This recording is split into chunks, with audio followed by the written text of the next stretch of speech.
നിങ്ങളുടെ favourite shows ഇനി ഒരിക്കലും മിസ്സാവില്ല. ഇപ്പോൾ C5-ലൂടെ കാണും നിങ്ങളുടെ ഫേവറേറ്റ് ഷോസ് തികച്ചും സൗജന്യമായി. സാറെ വിളിക്കുന്നുണ്ടോ? അവളെ ക്ഷണിക്കുന്നുണ്ടോ? ജ്യോതിയോട് ചോദിക്കാം. ആരോട് ചോദിച്ചാലും സാറെ വിളിക്കാൻ പറ്റില്ല. ഈ ഫംഗ്ഷന് സാറെ കണ്ട അനുഭവിക്കേണ്ടത് നീയായിരിക്കും. അവള് നിനക്ക് വരാൻ ഒരുപാട് റിസ്ക് എടുത്തല്ലേ? റിസ്ക് എടുത്തൊരു സമ്മാനം തരുന്നതിന്റെ അർത്ഥം എന്താ? സമ്മാനം തരുന്നതിന് പ്രത്യേകിച്ച് അർത്ഥം എന്തെങ്കിലും ഉണ്ടോ? ഞങ്ങൾ നല്ല സുഹൃത്തുക്കളല്ലേ? നീ അവളെ ഒരു സുഹൃത്തായി മാത്രമേ കണ്ടിട്ടുള്ളൂ? നിനക്കവളെ ഇഷ്ടമാണോ? നിനക്കവളെ വിവാഹം കഴിക്കുന്നതിനെ കുറിച്ച് എന്തെങ്കിലും പ്ലാൻ ചെയ്തിട്ടുണ്ടോ നീ? നീ ഇത് എങ്ങോട്ടാടായി കയറി പോന്നെ? വിവാഹോ? ബെസ്റ്റ്. അങ്ങനെ എന്തെങ്കിലും തോന്നൽ അവളോട് വന്നാലേ അതിനു മുമ്പേ ഞാൻ ചിന്തിക്കുന്നത് അവളുടെ ആങ്ങളെ കുറിച്ചായിരിക്കും. അയാളുടെ കൈ കൊണ്ട് ചാവണ്ടല്ലോ.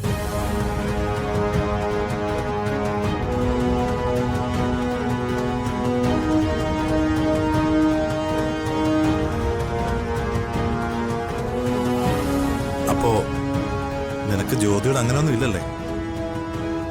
തൽക്കാലം ഒരു ഫ്രണ്ട്ഷിപ്പിനപ്പുറത്തേക്ക് ജ്യോതിയോട് എനിക്കൊന്നുമില്ല. എന്നാ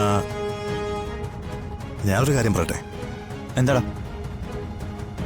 കണ്ട ദിവസം മുതൽ എനിക്ക് ജ്യോതിയോട് എന്തോ ഒരു ഇഷ്ടം തോന്നിയിരുന്നു. നിങ്ങൾ തമ്മിൽ അങ്ങനെ എന്തെങ്കിലും ഉണ്ടെന്ന് കരുതിയിട്ടാ എനിക്കിഷ്ടം തോന്നിയത് നിന്നോട് പറയാഞ്ഞത്. നീ സീരിയസ് ആയിട്ടാണോ? അതേടാ, ഒരു ജോലിയൊക്കെ ആയിട്ട് എനിക്കവളെ സ്വന്തമാക്കണമെന്നുണ്ട്. ഒന്നിച്ച് ജീവിക്കണമെന്നുണ്ട്. അവളുടെ ഏട്ടനെ കുറിച്ച് ആലോചിച്ചിട്ടും തീരുമാനത്തിന് മാറ്റമൊന്നുമില്ല? ഇഷ്ടത്തിന് ഒരുപാട് എതിരുകളുണ്ട്. അതൊക്കെ മറികടക്കാമെന്ന് ഇഷ്ടപ്പെട്ടവർ തീരുമാനിച്ചാൽ മതിയല്ലോ.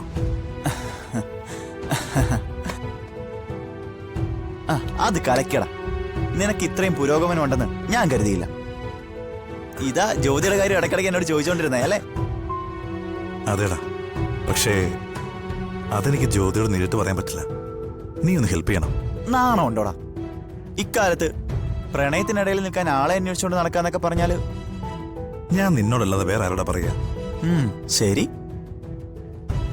കൂട്ടുകാരനെ കൊണ്ട് പറയിക്കാന്നൊക്കെ പറയുന്നത് ഒരു പഴഞ്ഞ നേടിയ. അപ്പോ ആ കാലത്ത് ഒരു ഐറ്റം തന്നെ നമുക്ക് പിടിക്കാം.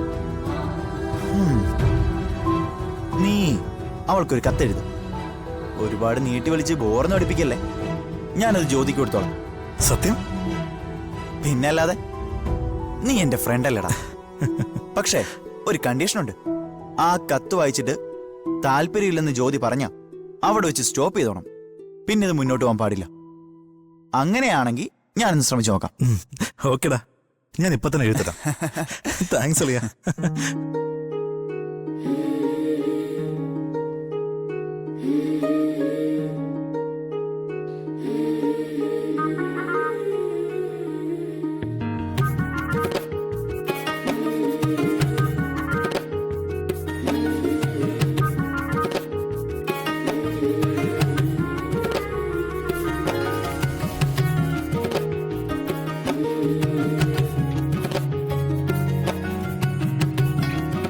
ജ്യോതി, വിളിക്കേണ്ട ആളുകളെയൊന്നും എനിക്കറിയില്ല കേട്ടോ. നീ എല്ലാം നോക്കിക്കോളൂല്ലോ. എനിക്കറിയാം, ചേച്ചി എന്റെ കൂടെ വന്നാ മാത്രം മതി. അതല്ല, എല്ലാവരും വിളിച്ചു കഴിഞ്ഞിട്ട് പെട്ടെന്ന് തന്നെ ഇങ്ങോട്ട് എത്തണം. ഇവിടെ എന്താ ആരെങ്കിലും ശ്വാസം മുട്ടി കിടക്കുന്നുണ്ടോ? നമ്മൾ പോകാനുള്ളിടത്തൊക്കെ പോയിട്ട് പതുക്കെ വരുന്നുള്ളൂ. ഏട്ടന്റെ കാര്യം ആലോചിച്ചിട്ടല്ലേ ചേച്ചിക്ക് പേടി? എന്ത് ചെയ്താലും ആ മനുഷ്യൻ മാറാൻ പോകുന്നില്ല. അപ്പൊ പിന്നെ പോകുന്ന കാര്യമെങ്കിലും വൃത്തിയായിട്ട് നടക്കട്ടെ. നിത്യേച്ചി വാ വാ.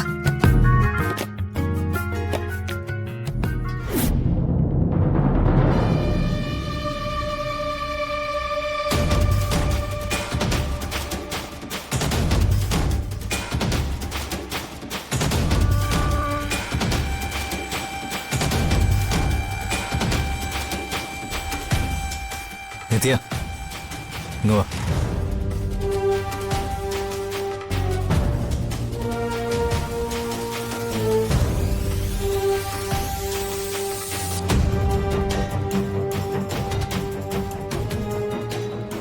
ആരെയൊക്കെ ക്ഷണിക്കാൻ പോകുന്നത്?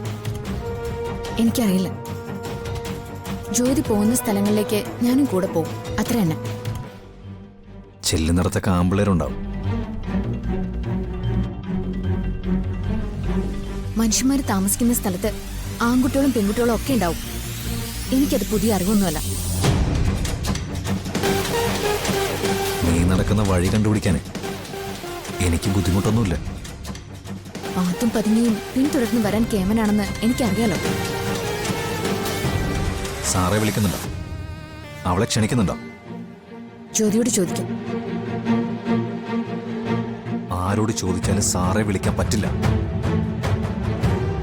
ഈ ഫംഗ്ഷന് സാറെ കണ്ട അനുഭവിക്കേണ്ടത് നീയായിരിക്കും.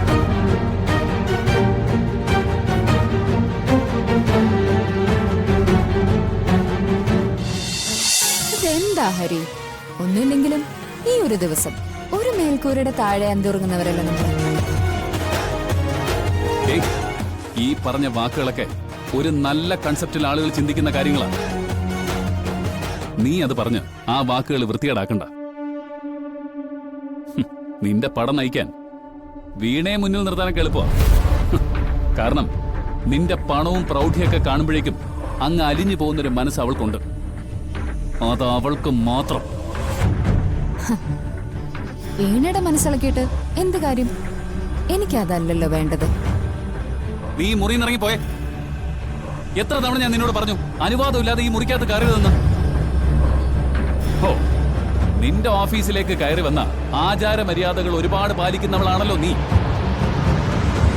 ആ കൂട്ടത്തില് അന്തസ്, നാണോ എന്നൊക്കെയുള്ള വാക്കുകളൊന്നും കേട്ടിട്ടില്ലേ? അതൊക്കെ എനിക്കറിയാം. പക്ഷെ എന്താന്നറിയില്ല, ഹരി എന്റെ കൂടുതൽ അടുത്ത് നിൽക്കുമ്പോ, ചീത്ത പറയുമ്പോ ഹരിയോടുള്ള ഇഷ്ടം എനിക്ക് കൂടി വന്നോണ്ടിരിക്കുക. മതി, നീ ചെന്നിടന്ന് ഉറങ്ങാൻ നോക്കിയേ. അമ്മാവൻ അനുവദിച്ചതുകൊണ്ട് മാത്രമാ ഇന്ന് ഈ രാത്രി ഇവിടെ കിടക്കാൻ ഞാൻ സമ്മതിച്ചത്. നാളെ നേരം വെളുക്കുമ്പോ നിന്നെ ഇവിടെ കാണാൻ പാടില്ല. നാളെ നേരം വെളുക്കുമ്പോഴല്ലേ? അതുവരെ എനിക്ക് ഇവിടെ ഇരിക്കാലോ ഹരിയുടെ കൂടെ. നിനക്കൊരു തോന്നലുണ്ട് ഈ ഭൂമിയിലെ ഏതാണും മയങ്ങിപ്പോകുന്ന സൗന്ദര്യവും പരിഷ്കാരവും നിനക്കുണ്ടെന്ന്. അത് തെറ്റാ. നിന്റെ ഈ കൃത്രിമമായ പരിഷ്കാരങ്ങളൊക്കെ വെറുപ്പോടെ കാണുന്ന ഇഷ്ടം പോലെ പേരുണ്ട് ഇവിടെ, എന്നെ പോലെ. ഒരു കാര്യം ഞാൻ വ്യക്തമായിട്ട് പറയാം. എന്റെ ജീവിതത്തിൽ എനിക്ക് എന്തൊക്കെ തകർച്ചകൾ വന്നാലും, എന്റെ ശരീരം തളർന്ന് ഞാൻ ഇവിടെ കിടപ്പായ പോലും, നീ എന്റെ അടുത്തേക്ക് വരുന്നതോ എന്റെ അടുത്ത് ഇരിക്കുന്നതോ എനിക്ക് അറപ്പ് തന്നെ അടി. എഴുന്നേക്കടി, എഴുന്നേക്കടി, എഴുന്നേക്ക്. ഹരി, ഇറങ്ങി വിളി. ഹരി എന്തേ കാണിക്കുന്നത്?